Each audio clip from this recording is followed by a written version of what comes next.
All right, thank you. Good morning, Dave. You guys faced Liam Peterson last year. What kind of a challenge is he? Well, he throws extremely hard, and he's got good stuff. Good. They throw a lot of breaking balls as well. So you got velo and off speed coming at us all weekend. Bullpen's got a lot of fuel, a lot of guys that can bring it.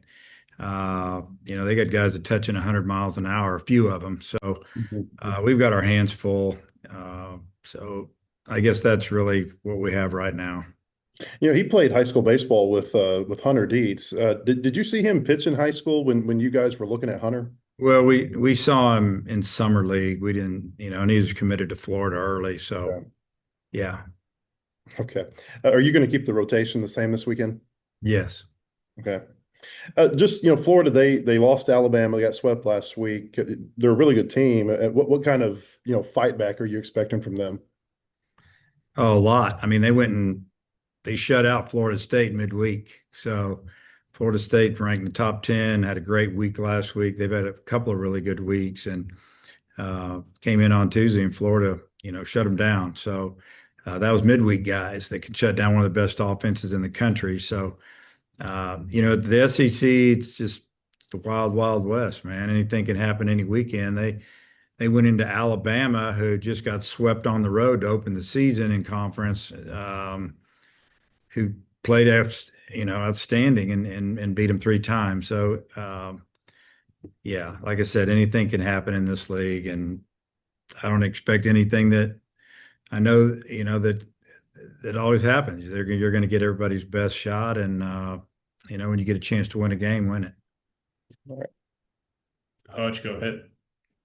Yeah, Dave, I wanted to ask you about Rutenbar. Correct me if I'm wrong, but in the fall, I don't remember him just tearing the cover off the ball. Just what have you seen from him? Maybe did he look like he was better after y'all came back from break, or is he maybe just a gamer type that's just really good in games? Well, a little bit all of what you just asked. So start with fall ball. I felt like that he had some really good at bats. He was a little out front, more front, really on his front foot too much. I think Coach Thompson and Coach Hornis really worked with him on it, videos, just different things. And he worked on it. He came back after the holidays and he wasn't so far out front and he's getting to, drive the ball a little more. Um, but we always thought he could hit and we loved his compete in the batter's box, so to speak, his toughness. And you're seeing it now. Obviously, we knew he could. It was coming, and we've watched it in practice, and a few scrimmages we had before the regular season opened up. We felt like he was going to help us. And then with Cahillo, what are you seeing from him lately? Kind of what do you think is behind his struggles lately? Well, the struggles are he's trying to do too much, and he's not taking what you give him. Just like the other night, second and third, one out, full count. Um, he wasn't going to get a fastball. And he swung at it like he was going to get a fastball, and it was a foot and a half off the plate. No one could hit that pitch, and just trying to drive in those runs instead of letting the next guy do his job when he takes his walk. And that's kind of what I've been seeing. A lot of 3 and 4 pitch at bats with no contact, or first pitch contact, pull side ground ball out front and trying to take it to the game instead of sometimes just letting some things happen and working the count. And, that's usually what you do as you get older. You learn that as a hitter, and that's part of development. And, so he's trying to put up big numbers and he'll be fine. I hope, we had some guys throw live yesterday in practice and first at bat didn't go great. The next 2 or 3 went really good. And then his last at bat, he hit a changeup 440 feet. So it's in there. We need it. And, but sometimes you just have to maybe sit off to the side a little bit and watch, calm down. Yeah, how do you decide when to do that? Because you've done that with several guys. I mean, Pompey this year, pull them off to the side, let them watch a little bit. You've done it in years past. Kind of, how do you decide when to do that and when to just keep let them work through things? Well, it depends on who you have, how many guys you got that can either play that position or hitting that spot in the lineup or whatever. Uh, so it's different. But if you got a hot hitter and he can DH too, go with him. Let the other guy relax a little bit. Position player, and you can move them around. You do that, maybe let them swing their way through it. But they also have to show you that they're getting better at the plate. They're changing their approach a little bit. They're making adjustments with two strikes. They're moving up in the box. They're choking up on the bat. Whatever you need them to do, they need to do it. And if you're asking them to do it and they don't do it, then they need to have success. So, uh, yeah, that's kind of where we're at right here. So we're going to keep working and try to get him back in the lineup. Last one, real quick. With Rootbar being a lefty and Cahill being a righty, I mean, do you look at maybe platooning there or no? Good. Yeah, I mean, it's something definitely thought about. And, Cahill's like 1 for 13, 14, 15 and gets lefties. So right-handed hitter that's not hitting lefties means he's pulling off. Got to stay through the middle of the field, and you usually have better success against lefties. You should be able to see it a little bit better. Should be able to hit the off speed a little better. Now, a good left-handed changeup to a right-hander, that's a tough pitch. But yeah, that's something that we've definitely been looking at. Tom, jump in. Tom, you there? His hands raised. Matt, you got anything else?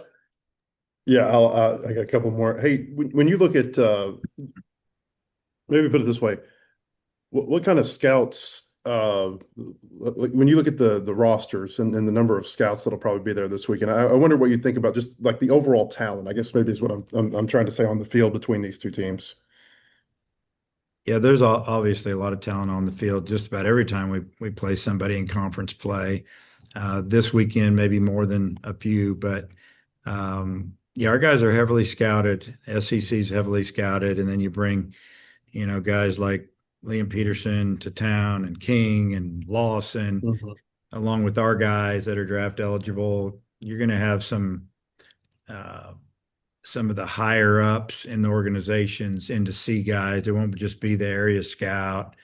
Might be a cross checker, some type of GM, whatever. But it's just part of it. It's a good thing.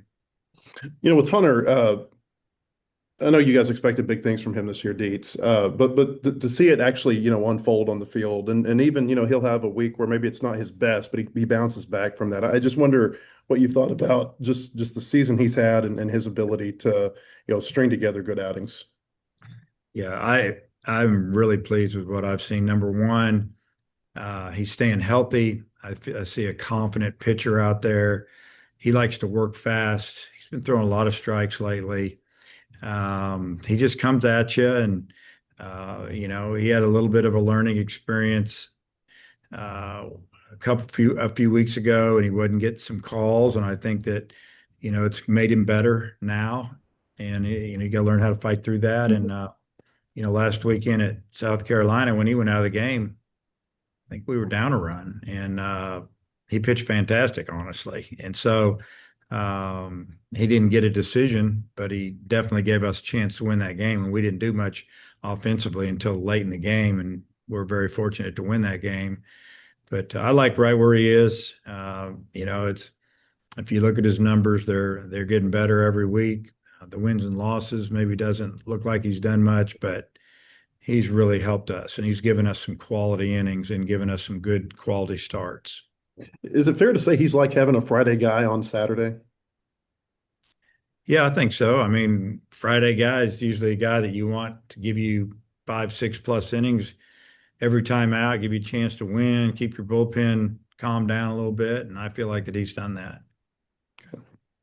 Yeah, I got my mic to work, Dave. So sorry. It was on my phone. New technology for me doing it. But hey, early in the season, Fisher was pitching like a Friday guy. What do you think's impacted his last few starts? He hasn't commanded the ball like he did the first few weeks. He could pretty much throw his fastball wherever he wanted it, when he wanted it, and maybe a couple other pitches. Might not have them all going that day, but he had two to three really, really good. We need him to get back to that, and if he can do that, he'll be fine. All right, Jackson, close it out. Yeah, Dave, just one from me. Damian Ruiz has kind of been so steady for you guys. Has he lived up to your expectations? And is there anything he's done that's maybe surprised you guys since he's gotten on campus? Yeah, in the fall, he didn't have a great fall. But what he did in the fall is he got a lot stronger. Now he's everything we could have hoped for, hitting at the top of the order, hopefully being our leadoff man, playing outstanding defense. He's a threat to steal. I think what he's done that we didn't know he could do, and I don't think he did either, is he can hit the ball a long way. I mean, he hit a ball off the middle of the batter's eye against South Carolina, and I think he hit another pull side homer. All of a sudden some of this power is starting to come out. So now he's hitting it over their head a little bit. So it's helped us a lot. And I love having a leadoff guy that can hit a home run. It's nice to have that in there, not just a guy that's just trying to work a walk. If they make a bad pitch, he's got a chance to hit it out of the park. I know he struggled in the fall, like you said. Were there any indications like, hey, this is a transfer that's going to come in and eventually figure it out? Yeah, we thought he would. I mean, he hit 380 last year to Division One, and it's not facing SEC conference arms every week, but you're still facing some really good pitchers, especially in these days the teams are just old, and you're facing guys that really know how to pitch, and you're not going to see a lot of guys throwing 98 all the time at a mid-major, but you're still seeing quality 92, 93 mile an hour guys, and he's made some really good adjustments, and he's been a big part of our offensive lineup. Coach, Hey, appreciate that. Oh, hey, Dave. Yeah, I did want to ask you about Florida hitters. What do you make of their offensive prowess? Well, they're a team that they're scary like all of them. I mean, they've hit a lot of doubles, over 50 doubles. They've got in the 30s in home runs. Their part can be jumpy, but it also, the wind can blow in a lot there, especially early. I think the second half of the season is where you start seeing the ball fly in Florida a lot more. Lawson, he may be one of the best or the best hitters in the league because he can hit for average and power. He's a threat to hit the ball. I mean, the kid can hit at 450 feet, and I've seen him do it. So, he's playing shortstop now, which is a prime position, especially for a guy that can hit like that, and that's why he's such a big prospect. So, but they've got other guys. They got 4 or 5 guys hitting over 300, and they'll they kind of like us. If you give them a chance to run, they're going to run. They got 32 out of 35 bases, I think, something like that. And they always seem to field the ball pretty well. And it might not have been as well as normal this year, but again, it's still early. Yeah, but they're a dangerous team. They were preseason top 10. It's Florida. There's a lot of great players down there, and they got a really good coaching staff. Yeah, Sully's such a vet like you. Do you like kicking it around with him when he's up here? Yeah, I mean, we talk, and it's kind of hard to really say a whole lot. We'll talk probably a little bit, during batting practice on Friday, and then we'll probably talk after the series, either Sunday night or Monday about a lot of things. And but yeah, they're like us. They just play baseball. They don't go crazy. Obviously, if there's an exciting time in the game or a big swing, teams get a little adamant, and that's understandable. But they're not egging it on, so to speak, and trying to irritate you and talking too much. Just kind of play baseball.